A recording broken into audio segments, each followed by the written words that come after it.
If you have ever felt that you are the one holding yourself back, you're probably not wrong. However, it is probably not for the reasons that you think.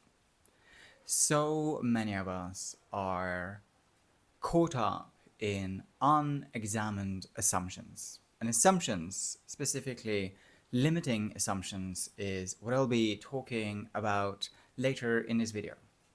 Welcome, my name is Tor. I am an intuitive, a guide, a speaker, a healer, and I help people to go deep within themselves, to peel away the layers, to peel away the conditioning, and really truly get to the depths of their soul, and to then show up in a much more authentic way as they move through life.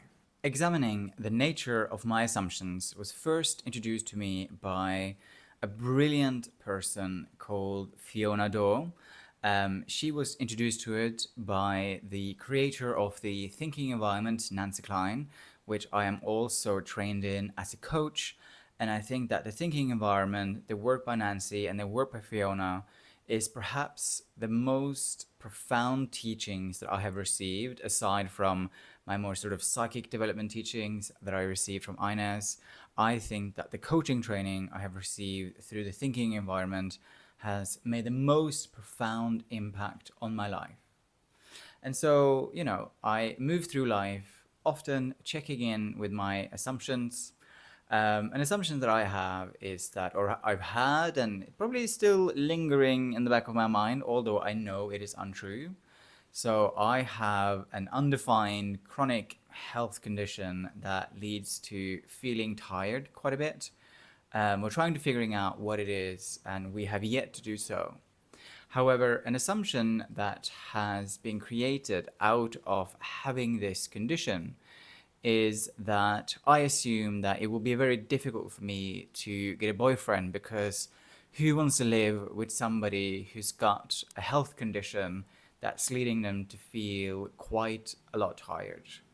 And it's not that I have a partner right now, but I've had a partner in the past. And so it is obviously not true that because of this health condition, I will not be able to get a partner.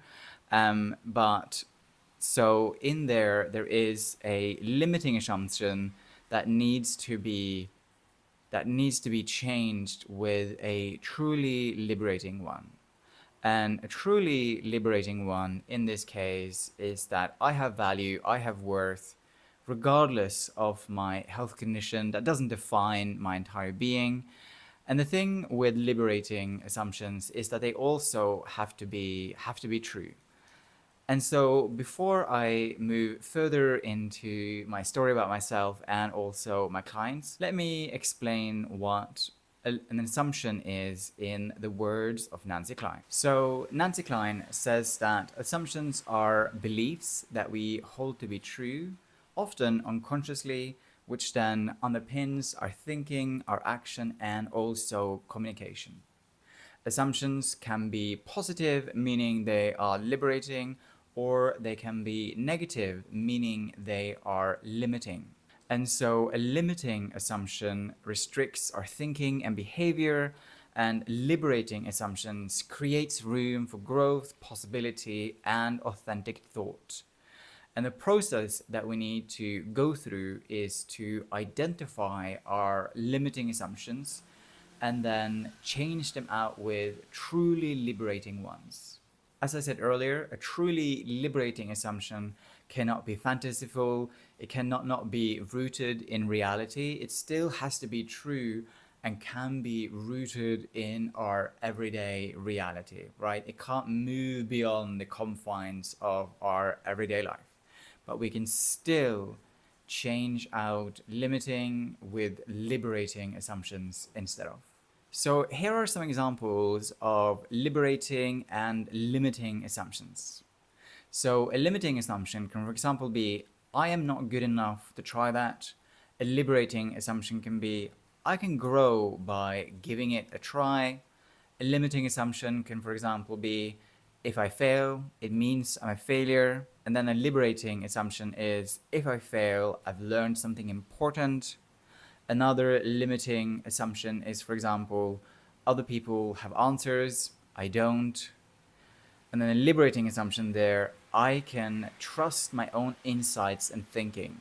And so it's really about transforming the way that we think, the way that we feel, and the way that we move through the world by cultivating healthier and good thoughts instead of giving in to the negative thoughts that are constantly being barraged into our mind. And we all suffer from this, myself included. And I have an ongoing practice of just checking in with my thoughts and checking in and practicing saying to myself what is a more liberating and healthy assumption instead of going with and trusting and believing in the limiting one. So, in your everyday life, I would love for you to build a practice, perhaps when you're journaling, to check in with your assumptions, right? So, the opening question that you can ask yourself is, what are you assuming that's stopping you from XYZ? What are you assuming that's making you feel XYZ? It's really, and then list out as many assumptions as you can, because somewhere hidden within that list of assumptions, there will be a limiting one that you can change out with a truly liberating one. And then the follow up question, when you have found the limiting one, could be, what could be an alternative assumption that can also be true, right? And what you have to do is that these assumptions, they show up all the time. And when you then made that list, and perhaps you go through an experience which correlates with that list and whatever you made a list of, that assumption will show up again. And then you have to catch yourself. And then you have to go, no, I'm going to do this instead of. And then those incremental changes will accumulate such positive change over time, right? That is the practice of just checking in with your mind, cultivating positive behaviors, cultivating positive, helpful, and uplifting thoughts. Because the thing is that sort of negativity has been ingrained in us for such a long time, and so it's not easy to change this, but it is certainly very, very possible. Even further, if you are somebody who practices meditation, for example, limiting assumptions will most definitely show up in your meditation practice, and so in those moments it's really about noticing them as they're happening. Let go of some of that attachment that you have created to some of those limiting assumptions. In those spaces, you might not even need to change it out with a liberating one. It's just about decreasing the hold that your mind has on those limiting assumptions to then create space for the liberating ones to truly begin to come forward in your mind and create positive change for your life as you are today. That's also how you can do the meditation. So yeah, you can check in when you're journaling and so on and so forth, but truly create a practice of checking in with your assumptions. I help clients do this all the time, if it is in a one-to-one guidance session, a tarot reading, an energy healing session. And so if you found this video useful and you want to book in a session with me, you can follow the link in my description. If you like this video, hit that like button, subscribe button, share it with anyone who you think might need to hear this message. And I'll see you in the next video. Thank you so much for tuning in and listening.